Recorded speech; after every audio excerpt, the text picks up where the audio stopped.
My lord, నా యొక్క విన్నపాన్ని 5 నిమిషాలు వినండి. కనీసం 5 నిమిషాలైన సమయం ఇవ్వండి అని నిన్న మమతా బేగం సుప్రీంకోర్టు ప్రధాన న్యాయమూర్తి జస్టిస్ సూర్యకాంత్ గారిని విన్నవించేసరికి అందరూ చలించిపోయారు. ఒక ముఖ్యమంత్రి ఉదయం నుంచి సాయంత్రం వరకు కూడా కోర్టు ఆవరణలోనే ఉండడం, ఏ న్యాయం కోసం, ఏ దేశం కోసం పోరాడుతున్నారో పాపం ఆవిడ అని ఎంతోమంది చలించిపోయారు. సూర్యకాంత్ గారిని అలా అడిగేసరికి సూర్యకాంత్ గారు కూడా చలించిపోయి 5 కాదమ్మా 15 నిమిషాలు వింటాం, మీ ఆవేదన చెప్పండి అంటే, మై లార్డ్, పశ్చిమ బెంగాల్లో ఎస్ఐఆర్ అనే పేరుతో పూర్తిగా ఓట్లన్నీ తొలగించేసి మొత్తం భయభ్రాంతులకి గురి చేస్తుంది. ప్రతి వ్యక్తికి ప్రాథమిక హక్కు ఓటు హక్కు, ఆ ఓటు హక్కు లేకుండా చేస్తున్నారు. ఏదో అక్షరం ముక్క తప్పుందని, ఇల్లు మారారని, అడ్రస్ సరిగ్గా లేదని, ఆడపిల్లలకి పెళ్ళిళ్ళు అయ్యాయని, ఇలా అనేక రకాలుగా ఏదో ఒక కారణం చెప్పి ఇప్పటికే 1,54,00,000 మంది ఓట్లు తొలగించారు. ఇంకా మరో 2 కోట్ల మంది ఓటర్ల పరిస్థితి అలాగే ఉంది.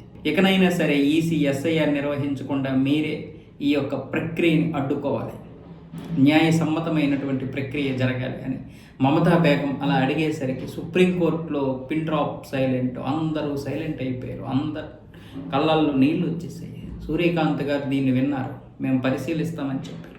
మమతా బేగం ఎవరి కోసం మాట్లాడుతోంది? రోహింగ్యాల కోసం మాట్లాడుతోంది. అదే ఈరోజు బీజేపీ ఏం చేస్తుంది, లేకపోతే ఈసీ ఏం చేస్తుంది? బీజేపీ చేయిస్తుందట, ఈసీ ఇది చేస్తుందట. ఎవడ ఓట్లు తీశారు? ఇవి రోహింగ్యా ఓట్లని చెప్పగలగాలి కదా, అవి చెప్పదు. ఈ రోహింగ్యాలు వచ్చి పశ్చిమ బెంగాల్ను సర్వనాశనం చేసేశారు, హిందువుల్ని పూర్తిగా నాశనం చేసేశారు, కొన్ని వేల ఎకరాలు కబ్జాలు చేశారు. వాళ్ళందరికీ వత్తాసు పలికింది. మహిళాడ్, నా ఆధ్వర్యంలోనే నేను ముఖ్యమంత్రిగా ఉన్నప్పుడే ఒక జూనియర్ మహిళా డాక్టర్ని ఒక 18 మంది విచక్షణ రహితంగా మానభంగం చేసినప్పుడు నేను న్యాయం చేయలేకపోయాను అని చెప్పలేకపోయింది. మహిళాడ్, నా ఆధ్వర్యంలోనే కమ్యూనిస్టుల నుంచి ఇప్పటి నా వరకు కూడా కనీసం పశ్చిమ బెంగాల్ నుంచి 3 కోట్ల 4 కోట్ల మంది వస్తే వాళ్ళందరినీ నేనే ఈ భారతదేశ సొమ్ముతో పెంచి పోషిస్తున్నాను.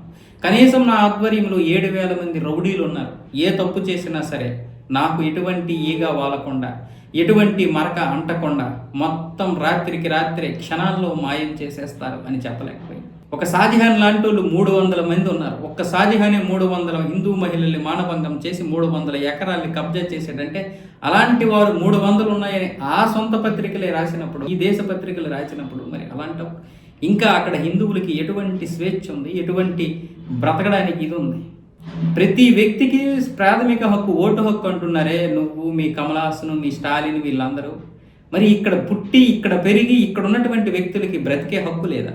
ఎవడెవడను తీసుకొచ్చి నువ్వు హిందువుల మీదని, లేకపోతే ఇక్కడ ఉన్నటువంటి భారతీయుల మీద ఎక్కించేస్తే, నువ్వు ఇక్కడ ఉన్నటువంటి రేషన్ వాళ్ళకి పందికొక్కులను తినిపిస్తే, నీ మొత్తం డబ్బంతా వాళ్ళు తినేస్తుంటే నీకు మాట్లాడడానికి చేత కాలేదా? అంటే చూస్తూ ఊరుకోవాలి అందరూ. ఇప్పుడు సుప్రీంకోర్టు ఏమొచ్చేసి ఈసీతో మాట్లాడాలా, ఈసీని అడ్డగించాలా? సుప్రీంకోర్టు పని సుప్రీంకోర్టే చేస్తుంది, ఈసీ పని ఈసీ చేయాలి. ఈసీ కూడా రాజ్యాంగబద్ధంగా నడిచినటువంటి ఒక వ్యవస్థ.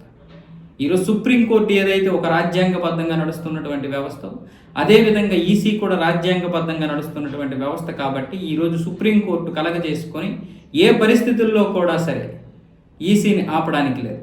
ఇలా ఆపి ఆపి ఆపి ఆపి ఇప్పటివరకు ఇక్కడ వరకు తీసుకొచ్చారు. ఈరోజు పశ్చిమ బెంగాల్లో డోర్లు తెరుచుకోవడం వల్ల ఈరోజు దేశం మొత్తం కూడా రోహింగ్యాలు వచ్చేసారు. ఈరోజు 10 కోట్ల మందిని తరలించాల్సినటువంటి పరిస్థితి ఉంది. ఎక్కడ చూసినా అల్లుకొల్లోలం, ఎక్కడ చూసినా అభద్రత భావం. ఈ దేశంలో పుట్టినటువంటి మనం ఈ దేశంలో బ్రతకడానికి భయపడే పరిస్థితులు చాలా ప్రాంతాల్లో. మరి ఆవిడ లాంటి ఆవేదన మనకు లేదా? ఆవిడ కంటే దీనమైనటువంటి స్వరం మనకు లేదా? చివరికి సుప్రీంకోర్టులో నీ నాటకాలు వేయడానికి, నీ యొక్క ప్రదర్శన చూపించడానికి సుప్రీంకోర్టు వరకు వెళ్ళావా? దేశ చరిత్రలోనే ఒక ముఖ్యమంత్రి లాయర్ అవతారం ఎత్తి తన యొక్క రాష్ట్ర బాధల్ని, తన యొక్క ఆవేదనని అక్కడ చెప్పడానికి వెళ్ళావు. మరి ఇదే రాష్ట్రం పరిస్థితులు ఈ విధంగా ఉన్నాయని సుప్రీంకోర్టులో ఎందుకు ఈ రోజు వాదించలేకపోయావు? కేవలం నీ యొక్క ఓట్లు, ఈ దొంగ ఓట్లు, ఫేక్ ఓట్లు, దేశాన్ని నాశనం చేసేటటువంటి ఈ గబ్బు ఓట్లు పోతున్నాయని ఈరోజు నువ్వు సుప్రీంకోర్టులో అవతారం ఎత్తావా? నల్ల కోటే నీకు కరెక్ట్, కానీ కోర్టు కాదు, నల్లగొడ్డ కరెక్ట్ అని. నీ రాష్ట్ర ప్రజలందరూ కూడా ధరించాల్సినటువంటిది నల్ల డ్రెస్. నల్ల డ్రెస్ ధరించి నీకు నిరసనలు తెలపాలి. ఇలాంటి మాయదారి మాటలు నమ్మి ఎవరూ కూడా మోసపోవాల్సిన అవసరం లేదు, ఎవరూ కూడా కరిగిపోవాల్సిన అవసరం లేదు, ఎవరూ కూడా ఏదో అయిపోతుందని ఆవేదన చెందాల్సిన అవసరం లేదు. ఈసీ చేస్తున్నటువంటిది 100కి 110% కరెక్ట్ జరగాలి, జరిగి తీరాలి.